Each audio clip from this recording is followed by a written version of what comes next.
kidnapping cases have doubled in Gauteng, and according to the most recent crime stats, police have, however, gained ground, of course, in the fight against ruthless syndicates, with the arrest of an alleged kingpin. Now, he's believed to be the mastermind of a spate of high-profile kidnappings in various parts of Gauteng, as well as in Maputo in Mozambique. But here's eNCA's Lee McCabe with more on the story.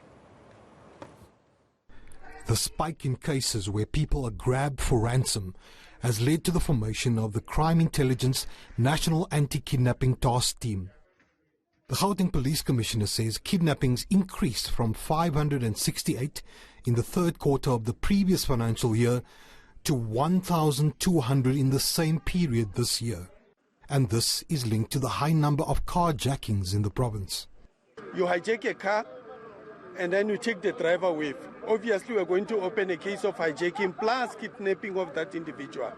But we have a team which is specifically focusing on that. The trio task teams, they are focusing on those ones. The recent arrest of the alleged mastermind behind a spate of high-profile kidnappings is seen as a huge victory.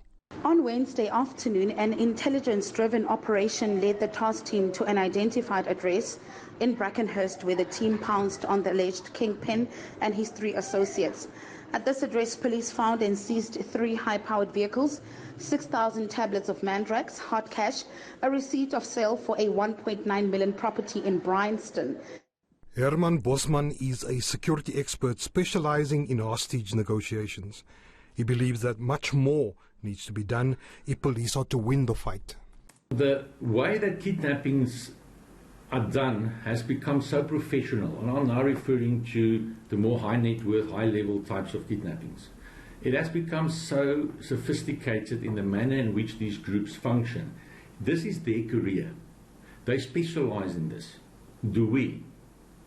They research this. Do we? They put money into this, investing. Do we do that? Or do we just do the normal things, the same things, and expect a different outcome? We can only get a different outcome if we do something different. And we need to be one up on these crime syndicates.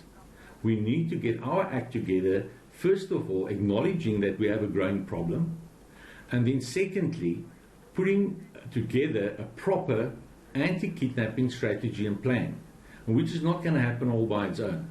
We will have to go, as I said, back to the drawing board, also looking at legislation.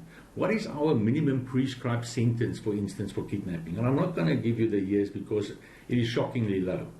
We need to relook it and up it to more than 20 years. The most recent incident in Gauteng took place outside this hardware store in De Deur in Vereniging. A businessman was grabbed by a gang of armed kidnappers. Police have declined to comment on this active case, as it may put the life of the victim at risk. Lee McCabe, Johannesburg.